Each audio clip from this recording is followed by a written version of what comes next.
The Suzuki Swift is a key player in its league, mostly loved by first-time buyers, car rental industry, and stingy guys like me. In 2023, the outgoing Swift was crowned entry-level hatch of the year, and today we're going to be checking out the all-new Suzuki Swift, mainly focusing on what's new, differences between the various models, and pricing. I have a Swift in my fleet, so in this video I'll also share my 2-year Swift ownership experience and what to expect in terms of maintenance. If you are also a Swift owner, feel free to share your ownership experience in the comment section. Welcome to another video.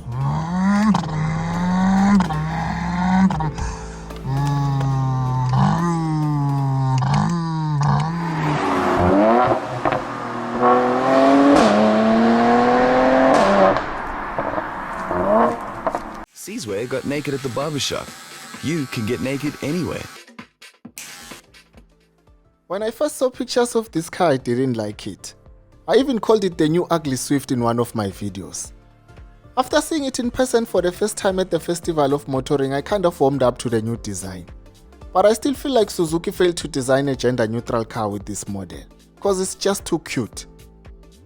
Just like the outgoing model, the new Swift is available in 3 variants: GL, GL Plus, and GLX. In front, you only get LED projector headlamps, daytime running lights, and fog lamps in the GLX model. With the GL and GL Plus, you get halogen projector headlamps, no daytime running lights, and no fog lamps. My Swift GL has fog lamps, but with the new Swift, you have to buy the GLX if you want fog lamps, and that's a problem, and I'll tell you why. I know some of you don't like the looks of this car, and all I can say is the Swift has always been a weird looking car, but that didn't stop us from buying it. Cause driving is not a beauty contest. And based on the number of people who asked me to review this car, I already know it's gonna sell. The GLX comes with some 2-tone alloys, while the GL gets 14-inch steel wheels and some caps. And I'm not a fan of the GL Plus alloys cause they kind of look like wheel caps. A black roof is available for those who are into that sort of thing. And the worst thing you can ever do is buying a Swift with a white roof and drive around looking like ice cream. The rear door handle is now in a normal position, and the GLX gets keyless entry, while with the GL and GL Plus you get the old key with no keyless entry. Overall, I think the side profile looks okay. It's not too different from the outgoing generation. For those who don't know, this car was made in India, but looking at it from here you would swear it's from Turkey. And the one thing I'm not happy with is the rear camera below the Suzuki logo. It just looks like an afterthought. The boot space is 265 liters, which is more or less the same as the outgoing model, and you still get a scooter spare wheel. Overall, the exterior design is polarizing, and if you are not a fan of the previous model, you definitely won't like this one. The interior is where the Swift starts losing some points. The cheapest variant is the Swift GL, and it starts from 220,000 rands, but it comes with no radio, no multifunction steering wheel, and obviously if you have no screen you won't get a rear camera. The cheapest Hyundai Grand i10 starts from 225,000 rands, and it comes with a screen, multifunction steering wheel, and a rear camera. Price difference is only 5,000 rands. With my mind, I'd rather buy a car that comes with everything than to buy a shell and stress about fitting aftermarket stuff. The sweet spot in the Suzuki Swift range is the GL Plus, and it starts from 240,000 rands. Inside you get a 7-inch infotainment screen with some weird bezels, but at least there's wireless Android Auto and Apple CarPlay. Old school Echo knobs are gone, and you now get an Econ control unit that's almost similar to the one in a Baleno. The instrument cluster was upgraded from this to this.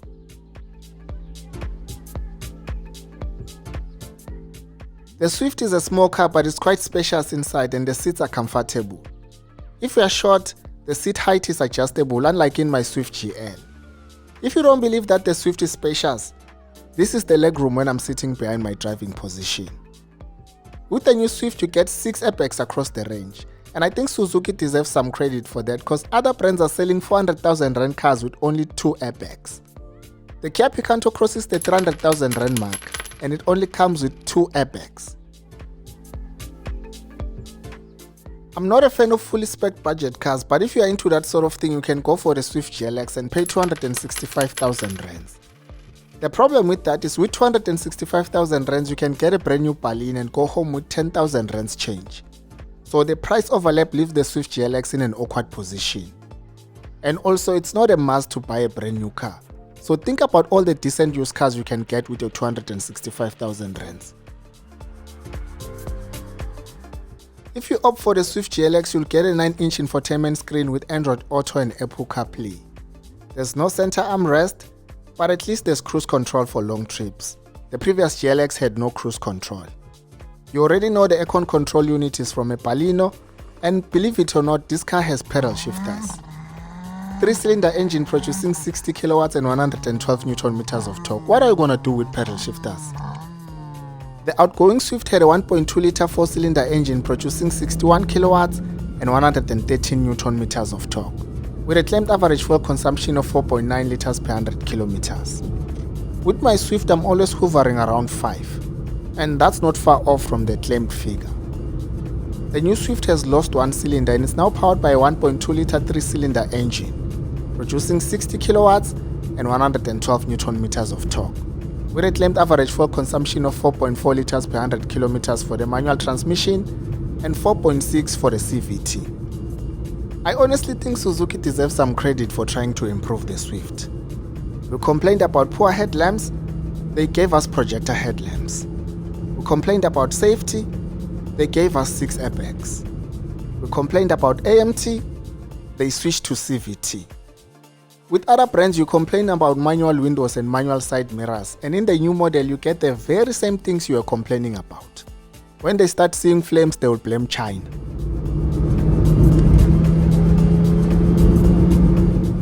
With regards to my Swift ownership experience, we bought the car in 2022 and it now has around 48,000 kilometers on the clock with no issues at all. I only go to Suzuki for regular service. And since the Swift comes with a 2-year 30,000 kilometer service plan, the first 2 service visits were covered by the service plan. The only thing I paid for out of my pocket is a set of wiper blades. We paid plus minus 6,000 rands to extend the service plan to 4 years 60,000 kilometers.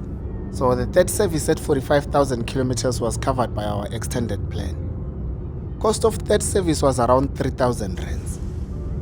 My current cover will expire at 60,000 kilometers. And after that I'll just service the car myself, because if I can work on a BMW, a Suzuki is nothing. The one thing you should know about Suzuki cars is that you don't get any notification on your cluster when they are due for service. You have to constantly monitor the mileage yourself. Otherwise you'll miss a service and end up voiding your warranty. Some dealers send out service reminder SMSs based on your last service.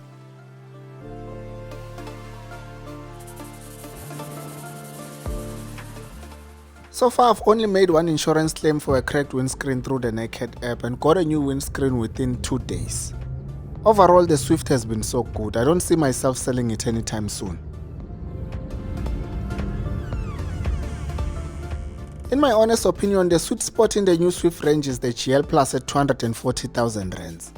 And if you finance a 240,000 rands car for 5 years with no deposit and no balloon payment at an interest rate of 12%, you're looking at an installment of roughly 5,400. For insurance, I got a quote of 1,385 rands with an excess of 5,000 rands. So if you're looking for affordable car insurance, stop stressing. Naked will cover you. Just use the link in the description to get a quick online quote and you'll be covered in seconds. For peace of mind, the Swift comes with a 5-year 200,000 kilometers warranty and a 2-year 30,000 kilometers service plan. So you'll start worrying about paying for service at 45,000 kilometers. And today my job ends here. I'll talk about driving dynamics after testing the new Swift for an extended period. Thank you for watching.